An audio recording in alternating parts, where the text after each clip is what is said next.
Rob knows all. Sitcom from the 90s. Rob knows two all. guys and a Rob, and a pizza girl with the pizza dog. That's an entirely different type of show. I think it is. Yeah. I think you're right. But I think I think the reason that kind of stuff comes back around the way it is because like I'm exposing my grandchildren to that stuff now, and hopes that they'll pick up on it and enjoy Spawn and Grifter and these characters that I really like. And Spawn is a perfect book for a grandchild of what is it, 1.5, I believe. Nine. What? Oh. Yeah, my 9-year-old wants to be Spawn when he grows up. Oh, okay. Never mind. I was thinking like a tiny little baby. That would just be great. Your 9-year-old is Spawn, I'm pretty sure. That's true. Yeah. His first words would be clown murder. That was so sweet. So, okay, what are we doing? What do we love about comics, right? Yeah. You know, it's funny that we talked about this today. We've touched on like kind of the political stuff in the past about how negative that is and whatever. Comics with Bueller. Travis was in here and interviewed you, and you met him. He's a great guy. Yeah, really great guy. Taking a lot of heat right now because he does this show on Wednesdays where he tells you what books are coming out next week. And there was a Pride cover, and it was for Aquaman. And he said, and I watched the episode, and he actually said, this one coming up is very interesting. That's all he said. And then they showed the B cover for Aquaman that's coming out next week. Okay. And he's like, made an offhand comment about something about that looks like Thor, like Chris Hemsworth. And that's what he was talking about, is that B cover looks like Chris Hemsworth. Okay. And then he said C cover, which is the Pride cover. Right. And so people are like, what, are you homophobic now? Blah, blah, blah. And it really kind of... I don't understand how one thing got to another thing. They thought he was talking about the Pride cover. They thought he was talking negative about the whole Pride cover and the fact they do them or whatever. And that's just not him. No. He doesn't go into those negative places. Yeah. And I think that kind of illustrates the one thing since I've been back into comics I really enjoy is just how accepting the community is. That is true. It's changed a lot. We've talked about the bro collectors, but you know they're always going to be there. Right. They're always going to be there. You know, but the cool thing is yeah, it is much more accepting. Much more accepting. You know, I mean, we've got all kinds of different people that come in, reading all kinds of different books, and you know that most people are welcome. Oh yeah. No, you give me a reason to kick you out, I'll kick you out. Okay. Almost anyone. But almost anyone. Yes, almost anyone. Almost anyone. But yeah, you know, I mean, you never would have seen the LGBTQ community really just populating stores. You know, 20 years ago even. Never mind 30 years ago. 40 years ago, no, not even. Yeah. You know, 40 years ago, if it wasn't a bro collector, or if it wasn't like a, dude, yeah, man, yeah, dude, you know, if it wasn't that, then there's nobody in there. I mean, Right. It was a bunch of uptight white guys that were looking at Cry for Dawn and going, you know, that's a noise that we made back in the 80s. Yeah. And yeah, it is really cool that it's so much more open and accepting of everyone. You know, and yeah, you're right. I think if you look over, like right across from us here, there's this sales wall of all your books.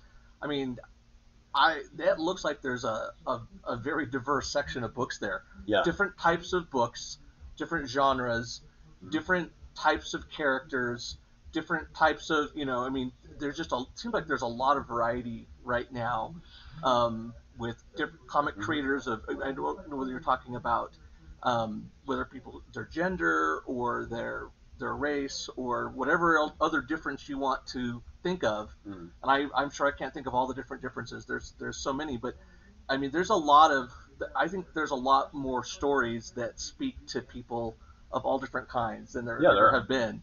But there, like you said, there's still negativity. There's still people who want to cause a fuss. There's still creators who make mistakes. The Joe Bennett stuff, for example, a few months ago, and probably dozens of other examples. There's creators that make mistakes. That was the thing. And but I do think there's a ton of just a lot of great stories for all different kinds of people of different ages. Someone like me in their 40s. So, I'm sure you have people who come into your store, kids who, what's the age range of people that come into your store? Oh my God. 0 to 100? Really? Yeah. It's like those Lego sets. They say, now they put the age 0 to 5 to 100 or something on these Lego sets. Comic books are almost the same thing, right? It's for all ages, 5 to 100. Not every comic book is for a 5-year-old, but that is true. Yeah, Frost. That's definitely one for a 5-year-old. If you want to learn things quickly. I think most people learn some things from comic books that their parents probably didn't want them to learn. So. Yeah. I read Faust. That's a very interesting comic book. Read Faust? Okay, I looked at Faust. Yeah, but there wasn't much reading going on there. But that's a lot of stuff. But I mean, that would be your alternative comics. Then you have Cry for Dawn, a hot, barely dressed girl through the entire thing. You got Faust with hot, barely dressed girls and tons of gore. You've got The Crow with moody emo guy. Those are your indies. Right. You got the Tick and the Turtles who are just goofy and whatever. But you didn't have like the By Visibility book that we just got more in. You would never have had that. Right. 30, 40 years ago. Yeah. Maybe not 20 years ago. Probably not. You wouldn't have had, and then the Marvel Voices books, I think they're very important. I don't love them all, but it's a mixed bag. It's an anthology. You're never going to love everything on there. Right. But I also think it's really important that, you get Indigenous people writing and drawing Indigenous characters. You get, Black creators writing and drawing Black creators. I mean, and that you don't have to have that. It's not necessary. It's not like, a white guy can't write Black Panther. But I think it's really important that those voices are being pushed out there like that. And Ed. Well, I noticed this when I was watching Miss Marvel last night. Mm-hmm. And we've discussed that book, and it's not a book I would ever pick up. Yeah. It's just not written for me. But it's an important book. I started reading it last night on my app because I have learned, and I'm 53 years old, and I have learned more about Muslim culture from that show than I ever learned in school, and I went to Oral Roberts University, studied religion, and I learned more about the Muslim people and the Muslim religion from a TV show. And then I'm not smiling because of that. I'm just smiling because you're older than me. And then subsequently from the comic books. So, yeah, I think it's fantastic that, when I moved to Utah, I really was at a point in my life when we moved back here for a little over 4 years ago. I was like, okay, so I've got my family. I've got my good friends that I had before I moved away. That's going to be my circle, and I'm never going to grow beyond that. I accepted that in life, and we've become really good friends, and And Jace, how old is Jace? 21 years old. I always think Jace is 12 because he's so energetic, he's so happy, and just this so little kid, so passionate, man. He's in his 20s, but my God, we take turns changing his diapers every Wednesday because he's so young. He's so cute. Who would have? I never would have thought that I'd have friends that have that kind of He ate solid food this week. I was so proud of him, man. He didn't choke or anything. I was so proud of him. Nice. Yeah. That was really neat. It was bread, but it was still solid. And you had to pre-chew, so. Yeah. A little baby bird. No, and that's that's another thing that I love about comics right now is there are not just that sort of diversity, but young, old, everyone you can share comics with a lot. I mean, if you're a comic lover now, you can share comic books with a lot of people.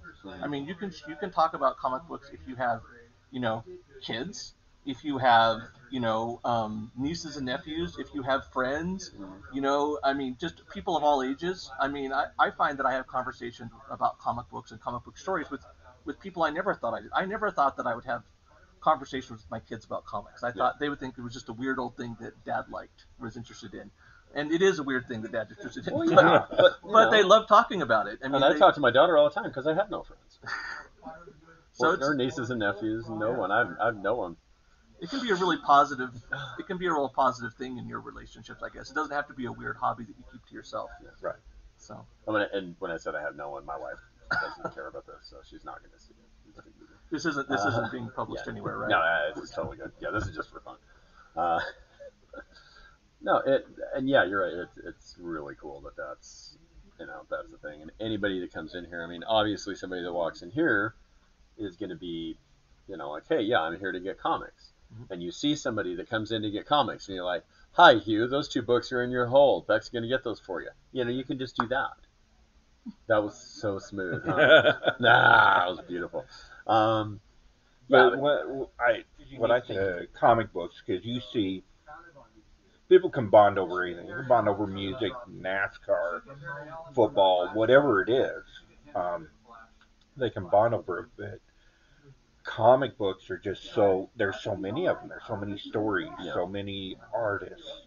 But anyway, there's such a diversity in the books themselves that it really it gives an opportunity for somebody like Jace to tell me what's cool about Carnage. Yeah. And at the same time, I can have, somebody else come in and tell me what's cool about Duo. Yeah. Yeah. And I can tell you what's cool about Patsy Walker or Crossed. Or everything is what's cool about whatever. Yes, everything. That's correct. We're watching season 3 of Jessica Jones finally, and she's awesome. Yeah. I wish they would fully Hellcat her, but I'll take what I can get. Yeah. I will take what I can get. I think they say that. Didn't they say? I've heard people say that comic books are one of the few original American art forms. They say was it jazz music and comic books are like the original American art forms, and I think comic books are kind of an art form that has really flourished and is flourishing. Yeah. And like you were saying, there's there's a lot of amazing stories and creators you can find, I don't think there's ever been a more diverse set of books that I've seen since I've been collecting. Right. And but I mean, there's all different kinds of. How often are we talking about different artists that we like or don't like? Mm-hmm. You can find almost anything you want. If you want cartoony, or you want weird artists, or you can find great artists. So. Yeah. And then the funny thing about that is the American forms of art. You got jazz, you got comics, you got pornography. That's German, never mind. Yeah. They've perfected it. But you got comics, and it's like, oh my god, comics, yes, that's an American art form and everything. But we take it less seriously than other countries. If you go to Japan, you've got heads of tech companies that are sitting on the subway with their briefcase and their 3-piece suits, and they're reading mangas. When you go to Belgium, there's the most amazing in Brussels museum that I went to there. So incredibly cool. It has busts of the characters. It's got all this kind of stuff. And it's just great, and it's so neat. And we're like, where's the comic book museum? And they said, oh, okay, well, what you need to do is if you find the huge statue of Tintin, and I'm like, huh? And they're like, yeah, it's like a big statue of Tintin, and I'm thinking it's going to be a 10-foot statue of Tintin, right? That's like a 50-foot statue of Tintin. It's huge, right? And you're like, oh my god, this is great. And it's right by there. You go in, it's like this 3-story, building, this modern museum. It's got just original pages, original everything, and it's got again these bronze busts of their creators. I mean, they treat that like we treat, the Air and Space Museum in Washington or something. You know what I mean? It's just like, oh my God, this is amazing. And we get Mile High as our comic museum in the States. Yeah. Yeah. Or my house, which nobody can come to. Nobody can come to my house to look at that, mainly because I still need to pick some things up in Euro Trip, and that is a lawsuit waiting to happen. But yeah, but I think that I just noticed I'm the only one without glasses. I look like the dumb one, huh? Yeah, we are far more intelligent. Okay. Didn't want to say anything, but Thank you. I appreciate that. It's the last time you're on this thing. No, I think I think it's really neat that there are more. There are more. I guess there's more respect coming to this. And it seems like it goes in waves. It's like, oh yeah, comic books, art form, blah blah blah, and then people are like, it's stupid. And then it's like the more popular it gets, it's kind of like the Star Wars thing. Who hates Star Wars more than Star Wars fans? Nobody. Right. that's right. Yeah. Who hates comics more than comics fans? Nobody, except maybe Bill Maher. But that's a totally different discussion. But yeah, I do like the fact that it is sort of. It almost seems like the respect for the art form is on its way back up again, and I don't know what that is due to. Maybe it's COVID, and when people were just sitting alone for a year, Right. They're like, what the hell am I going to do? Well, and you're in a situation like that, it's going to be a lot easier to digest your stories in comic book form than to try to pick up a novel. Right. Yeah. And a lot of people during the pandemic were like, I'm stuck at home. I'm going to read. That's a cool thing I can do. I don't want to read a novel. Yeah. How many times can you watch Tiger King? I watched it once. Yeah, me too. Recently, actually. Really? I had to see what all this was about. Interesting. I wouldn't do that unless I had a weed card. I know. You should get one if you get it. If you plan on watching that again, you should get a weed Yeah, card. I'm never watching that again. Yeah, okay, good for you. But I have always thought, I mean, I love to read. I was an avid reader when I was younger. And I read a lot of classic literature. Three Musketeers is my favorite book, and that type of stuff. The Bible, 50 Shades of Grey, things like that. Yeah, the classics. Uh-huh. But when I refer to books that I feel are great American literature, if somebody asks me what novels are great American literature to you, Watchmen's on the list every time. Like, Watchmen is one of the best. It's not really American, but it is one of the greatest pieces of literature. One of the greatest American-British pieces of literature. Yeah. And Dark Knight Returns is right at the top. And you know what? I mean, I don't know that either one of those hold up today as much as maybe you would think, or something like that. But I do think they were so important because they are a product of the time. They changed everything. I mean, they definitely did. Yeah, we wouldn't have, we wouldn't have The Boys. We wouldn't have like anything like that. Nothing like that. We, Suicide Squad wouldn't be that big. You know what I mean? Like none of these, Dark Avengers, none of that crap. And you wouldn't have any of this stuff because Watchmen was like, okay, this is what happens. In the real world, this is what happens when people are like this. They're kind of assholes. Right. Well, and I think that the themes of The Watchmen, actually both those books, but specifically The Watchmen, the themes of that really do hold up. Oh yeah, because we see that, like the political undertones and what this means to a society when you put those blinders on. I mean, the themes definitely. I don't know overall if it does, but the themes are always going to be there, right. And they're always going to be important. They're always going to be big themes. I mean, and I think the same with Dark Knight. As much as I dislike Frank Miller and most of his work, the Dark Knight was like, that's the only one of those trilogies or trilogy plus .1s or with the one shots. I don't know what the crap he did then, but that was the only one that I actually kept as the first one. Because I think that is a really important book. It changed everything with Batman, even though it technically wasn't in continuity, or if it was in the future or whatever it was, it still changed how people looked at Batman, how they wrote Batman, how they drew Batman. I think that was as important as the Denny O'Neil, Neil Adams stuff to Batman. Yeah.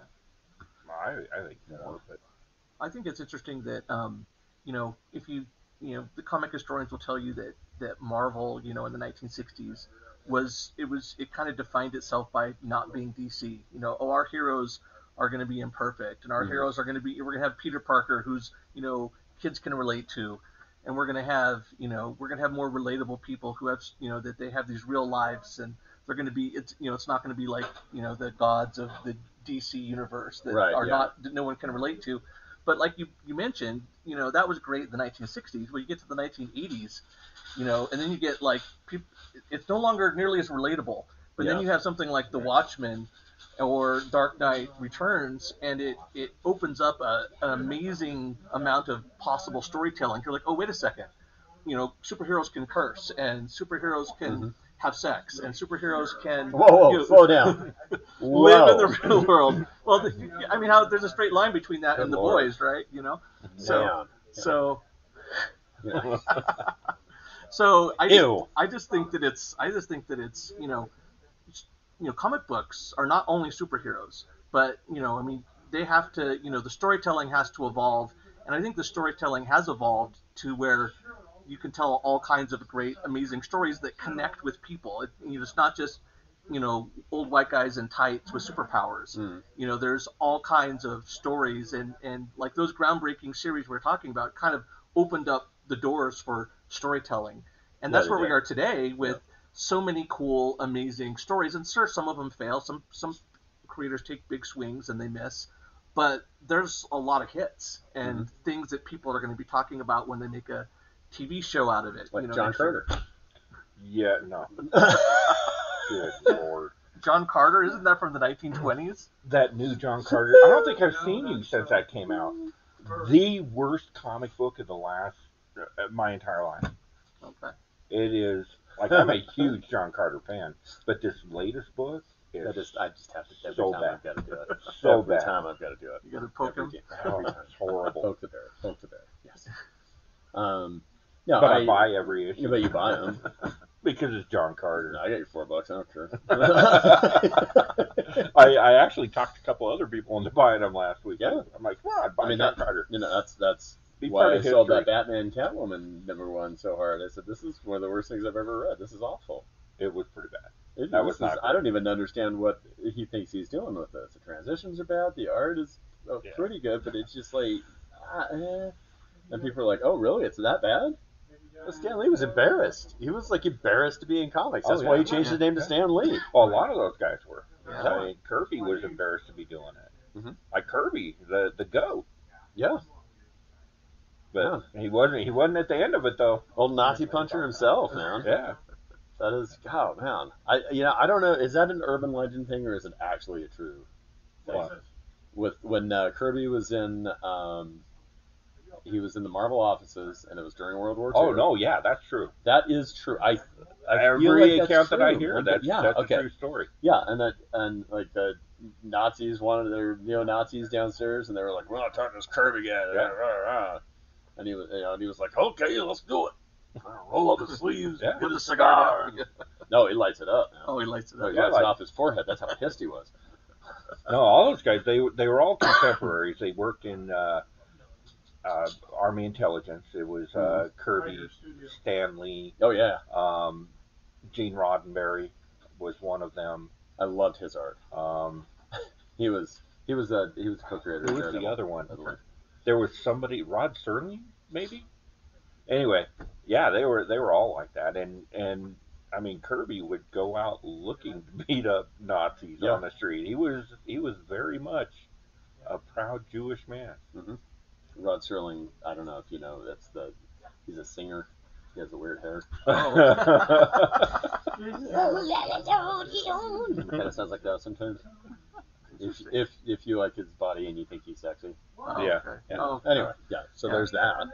yeah. But what I do like the way the trend that we're seeing in comics now, because we are seeing it's been such an explosion over the last 4 years that we're seeing so many more people coming into it that normally wouldn't have, and we're seeing books like really what I think is the extension of those like great novel type books. So the Recount is one of them. Department of Truth.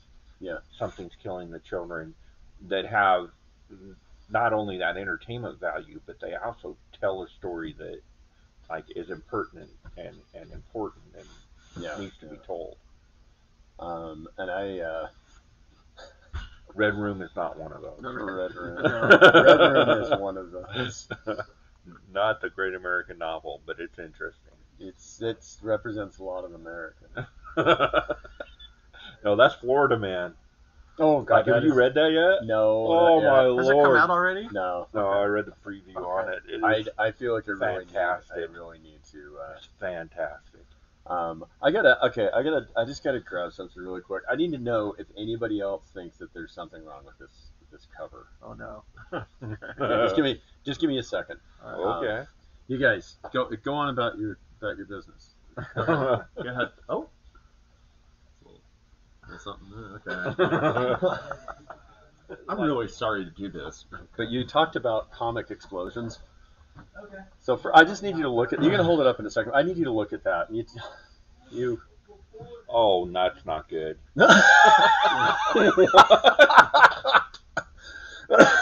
Do they not have editors at Marvel? All right, I want to see. Spider-Punk issue 2. Okay. Can I just say they misspelled punk? I didn't know Marvel had an all ages division now, right? Wow. Well, you're talking about super 11. Yeah, so. And that would fit with the boys, right? You know? I mean, I kind of feel like that has to be intentional. Who would why? Oh, I bet you it is intentional. Who did that? Rico? It's not Liefeld. Leo's feet. Yeah. Anatomically correct. Rico? Who's Rico? Suave? Oh, okay. That explains a few things. Oh, it does? I don't know. This is, Rico Renzi? Rico Renzi? Takashi Kazaki and Rico Renzi. Huh. So it's a... Oh, wow. It's like a hentai thing. is what. Very interesting. Isn't that something else? Man. It's just very interesting. Yeah. The placement is just. Yeah. That's crazy. And why does Taskmaster look like Danzig? What's up with that? He really man? Does. He does, right? Yeah. He's got something to say. Spider-Punk made a baby today. That is just wow. Yeah. Thank you. And this is part of what I love about comics. Is sometimes I'll just see something and I'll just laugh for weeks and weeks and weeks. Yeah. And it's just great. Wow. Yeah. So anyway, yeah, there's a laughter for you. Disney and Marvel. And you would think that somebody would have caught that and laughed and said, "No, we can't do that." Yeah. But remember Little Mermaid though? Yeah. The towers. Yep. The castle. Well, that's what she was saying. It's just about got to be intentional. And and there's a long history of comic. You could probably do a whole show on this of comic creators sneaking stuff past censors. Yes. You could do a whole show on that. Yeah. And so there's a long tradition in comic books of, kind of a little bit of, subversive, sneaking things past the censors. A bit naughty. Yeah, a bit, a wee bit. Yeah. So it's and that's one of the fun things about comic books is. That there are these little rabbit holes you can go down. What was the Conan one when they put in like "I quit" or something like that? The artist did. Oh man. Remember that? Yeah. Yeah, like in the actual comic, in the art, it said something like "I quit. I'm out of here. You suck. And you kiss my ass." I don't know, something, man. Yeah. But and then sometimes they put the little sneaky things in, like the Wolverine Origins, I think 3. Did you ever see that one? No. So it said, I think it said Lo Bianchi something 6 or something like that. but it was only in some of the covers. And there were letters that saying Jeff Loeb and Simone Bianchi were going to be on that book. And it's only in some of the covers. You got to look for it. It's kind of neat. Yeah. Well, I got my first Batwing the other day. Your first what? Batwing. Batwang? Yeah. Batman Dam? Batman Dam. The Batwing? Yeah, the Batwing. Yeah. I wish I'd had a warning before I started reading that book. I had no idea that was there. There it is, as you're going through reading Batman Damned, and you're looking forward to this great story. And well, I picked it up. I haven't read it yet, but I was told that it's a great series, so I bought the series, and I bought it cheap, really cheap. And I was like, as cheap as I got it, I was like, this cannot be the book. And I'm thumbing through it, and oh yeah, there you go, right home to mom. Well, then they had to alter some of the. I mean, because that caused so much controversy, they kind of had to alter what they put in some of the other books, right? Yeah. And that's, so now the Black Label is just like Teen Plus or something. It's but like Marvel Knights. Basically. They're still doing it too, because there's some Catwoman covers that I think it was Friesen. Some of the Friesen covers, she had to put a little bit more on Catwoman than she had originally. Oh, really? Yeah. Well, I don't find a problem with having the little saucier kitty. I really like the Poison Ivy, the Friesen Poison Ivy covers that are coming out. Oh yeah, she's so good. That Mora cover was great too. But she does a great job. You sometimes with artists like that, you worry a little bit that they're going to get, I worry sometimes that she's doing too many covers. I almost wish that some of these artists that are really great at covers would just kind of slow down and maybe do a few less covers because when you get like she had that huge Wonder Woman run where they're great, but there's so many of them, they're like 60 in a row beat covers that it's hard. I think with some of these artists, I think that I think it'd be better if they kind of leave you wanting more, because you look through some of these covers and there's just so many, and like a lot of these artists, they'll do, they're doing a lot of store variant covers and different covers, and some of them are really excellent, but sometimes when there's just you're getting hit by so many covers and so many different versions of the same cover, it can be a little much, and the homages can get to be too much. Yeah, it can be. It could go from being fun as a collector to being kind of a chore. Because if you're a collector, you want to have some of these cool pieces of art. If you go into my house, you'll see comic books on the wall, and because I love the art of these things, but you can't collect. If your favorite artist is doing 15 covers that week, and some of them you have to.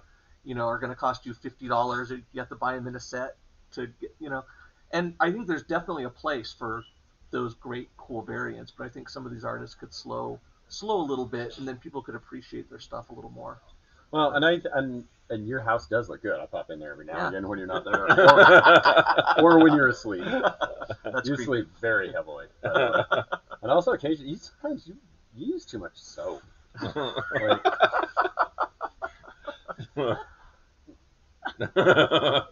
So what else do you love about comics? So one that kind of made me think, one of the things that I think comics has done really well, I think it has had a large part in forming our American collective culture.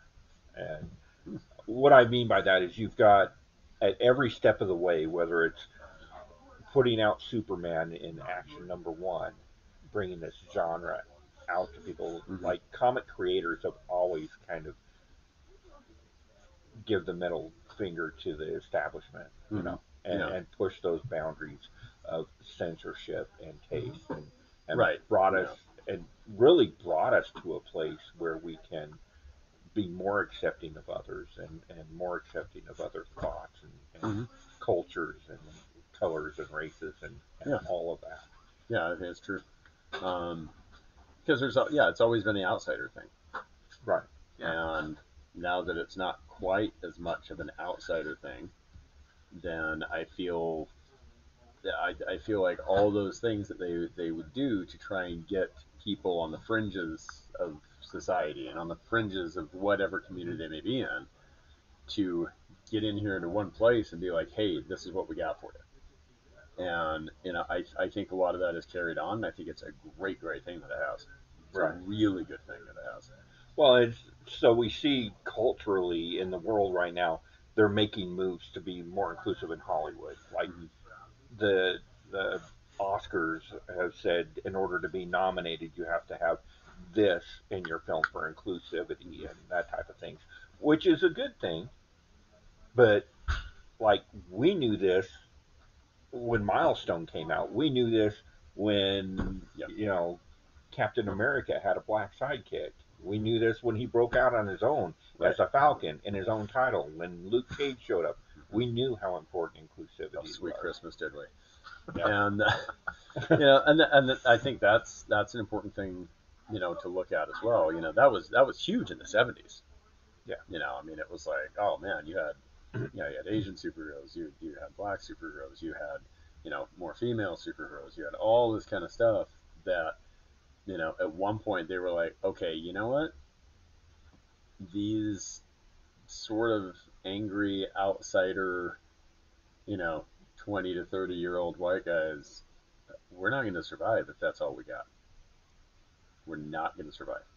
And there's no way that this can survive with just that. We need to bring more people in. We need to be inclusive as an industry. Well, and so back in, I don't even know what year it was early 80s when that Falcon 4-issue miniseries came out. That was a big deal. That was a black superhero headlining his own comic book, which wasn't true, but that's how it was marketed. Yeah. Because we had Black Panther before that. We had Cage. Yeah. So, but that was the one. That was Black the one. Lightning, Black Goliath, Black Panther. There's a theme. Yeah. But anyway. But that's the one they latched onto, and I remember. Glad they ditched that naming convention. Yeah, I know, right? I remember going into the bookshelf, which was owned by an Asian gentleman. Like, he was a Chinese American. But he was forced to put, the only way you could get issue number 1 of that is it was behind the counter. You couldn't. It was not on the newsstand. It was behind the counter. Because really old. How? yeah, we're really old. We're really old. I'm 37.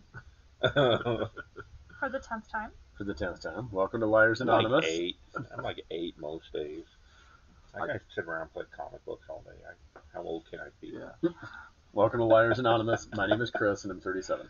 I was going to say that one of the things that struck me as you were talking about how, in the 70s, Marvel did make an effort to, be more inclusive, different kinds of, and I think that was a real positive thing. I don't think that anybody looks back at all those efforts today and says, wow, these were perfect. They were not all perfect.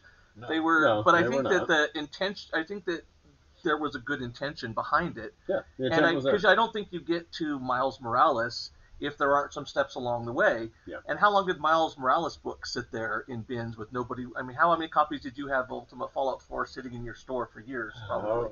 Probably hundreds. So many. I mean, I probably had 20 or 30 copies of that. Didn't do anything. You know. And they were like, oh, okay, well, that's not the one where Spider-Man dies. Where's the one when Spider-Man dies? Yeah. I'm like, well, this is also quite important. They're like, no, we don't want one when Peter Parker dies. Yeah, and then people will come in, and that's the marketing thing.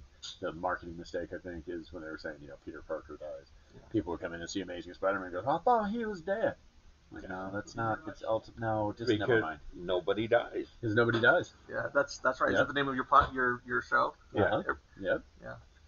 I mean, it used to be nobody dies except for Uncle Ben and everyone died. Bucky. Bucky stayed dead for a long time. I always thought that Jean Grey stayed dead for a long time, but they look back, it was only like 5 years or 10 years. Well, she stayed dead for, I'd say, probably a good 10 years. It was just a 2-year interval. That's for the last 40 years. But now you got Jonathan Kent's back. You got, Ben Parker's back. Or not Ben Parker. Yeah, Ben Parker's back. Jonathan Kent I thought he was in heaven. Reaching to Superman. When neither one of them were dead? He was dead for a long time. He's probably the longest dead person in comic book history.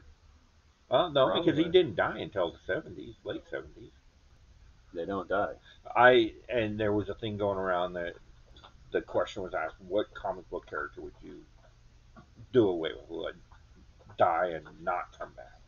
And I've got two. For Marvel, it would be Peter Parker, and for DC, it would Can be I guess? Bruce Wayne. Bruce Wayne. Yep. For the same I knew reasons. that. I knew it. For the same reasons. Because those are my two favorites, and you hate me. Those are great. They are great characters, but we've got a better version. We've got a better Spider-Man in Miles Morales, and we've got a better Batman in Lucius Fox. They're just better as that hero. I don't know how I feel about that situation. It is what it is. I mean, it's time for Batman to evolve. Don't you love how he You- says it is what it is, like it's a fact. It's not It his is. opinion. It is a fact. It is what It is a fact. But Yes, you 'cause- you keep your mitts off my Daredevil. Every And look, every I know Elektra battle- has- Daredevil was No. on the list originally. Elektra was great for a short time. That Still was a good probably run. will be. It was a good run. But man, you need Matt Murdock. And I feel like there's room for the legacy characters and the new characters. Yeah, I feel like Yeah. there's room for that. and I think there is. And I'm reading very few Batman books now. Because I just want to read a Batman book. I don't want to read a Batman book that is tied in with everything else that's ever happened in the DC universe. Yeah. I don't want to read a Batman book where it's not Bruce Wayne. I don't care who it is, man. I would like Bruce Wayne to be there. Dick Grayson was a pretty good Batman, but you knew Bruce Wayne was coming back. So I didn't mind it. It was interesting to see what happened.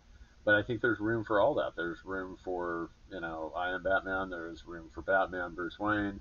There's room for Miles. There's room for Peter. I don't know if you have to kill him off, but maybe a retirement. Like I'm not going to... Oh, sorry, am I boring you? Yeah. Or more like Peter Parker could now be that in the comic books that character that Tony Stark was to him in the movies. Yeah. Like he can mentor, Right, yeah, he yeah, can yeah. guide and develop Kind of like a Batman and all Beyond. that, and still come out and beat people up once in a while and help on that level, but maybe step out of the streets and take on bigger things and let Miles do the street level heroing. Right, yeah. That would be good. I just wish your phone would have gone off when he said Bruce Wayne needs to die. Yeah. Because I got very, very quiet there for a minute. Yeah, we need something to break the tension there. No, I think that would be cool. And almost the same thing with Bruce Wayne, because honestly, let's be realistic here. Let's be realistic about these comic characters. Yeah. You can't do that like forever. You're gonna get beat up. You're gonna get hit. You're gonna get hurt. You're gonna get everything, and it's gonna be a mess. You can't just be Batman forever. You're gonna die, and it's gonna go bad. So give up before you die. Train somebody else. Maybe he should mentor Fox. Yeah. Maybe Peter should mentor Peter, like we're old buddies. Pete. You remember Pete? Yeah, My buddy Pete. Pete. Maybe the miraculous PP. That's what I call him, Peter Parker. But okay, all right. Maybe he could mentor Miles, and have him be like an advisory position with the Avengers or something. You know what I mean? Like he could be their resident scientist, doing his thing. Yeah. If he needs to suit up every now and again to go on some crazy Kinda space like mission, then fine. Okay. Kind of like Old Man Cap, where they had him where he was old in the comics for where he was old and he couldn't quite do as much. He's still a mentor. But I think the thing that everyone really wants is great stories, right? Isn't that what you want a great story? And sometimes to have, and we don't just want the old great stories, but we want new great stories. I don't want great stories. I want great covers. To have great stories, sometimes you have to allow change, and sometimes you have to allow characters to move aside so that other characters can grow. Mm-hmm. And that, I think that's what most of us want. Most of us want great stories. I'm not satisfied. I mean, I love The Watchmen, and I love The Dark Knight Returns, and I love these other stories. I want more stories like that. I want to read more stories like that. And you don't always know which creator is going to create that story, which character is going to be the focus of that story, and so but you sometimes you have to allow Peter Parker or Bruce Wayne to kind of step aside a little bit because they cast so big of a shadow. Other things can't always grow if they're cast great. too big of a We're shadow. all looking for great 4 words. John Carter of Mars. That is not the one you're looking for. Not the one you're looking for. All right. So, I don't know how well we stayed on topic with that. Not at all. No. But we laughed a lot. We were happy this time. We weren't like all mad like last time. Yeah, that was the last couple have been pretty angry podcasts. Yeah. I couldn't go to the bathroom for like 2 days after that last one. I was so tensed up and angry. Somebody needs the card. A bucket of bran.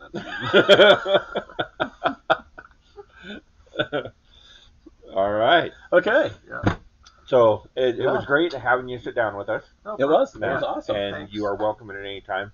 Yeah. And the reason I asked Matt to kind of join us today is because he comes over to the house and like we were going through greatest books. Like he's got an insane collection. And when we're going through exchanging books to be pressed, we'll have these like hour-long conversations. That's right. And I'm like, we need to be doing this on camera because I want to be a YouTube star. And that's how we do it. And you got pants on. It's not going to happen. I'm really, really sorry. But and that's how it is when you're here too. We just sit here and just. And that's the great thing about comics. Is the community, right? That's what makes it, like we were saying before, one of the positive things is you can share it with someone in your life. If you can share it with friends and people and you have a community of people you can enjoy it together, it's just so much better than if you're just alone in your basement, And I can't get Madame Rogue to even open a comic book, so. That's not true. I mean, in all my free time. I feel like she opened one the other day. She will put on a Wonder Woman shirt. shirt. Put this away. That's what I get. And she'll go see the movies with me. She'll watch the movies with me. Nice. I mean, I've read a comic book. I mean, the good thing about comic books is you have, like, the story of a book, but, like, the pictures and the creativity of a movie. So it's I have to really look at the pictures. I was trained that way when I was reading James Bond and Playboy back in the 70s. Yeah, sure you were. Whatever. That's why I only look at the pictures. I love James Bond. All right, so there you go.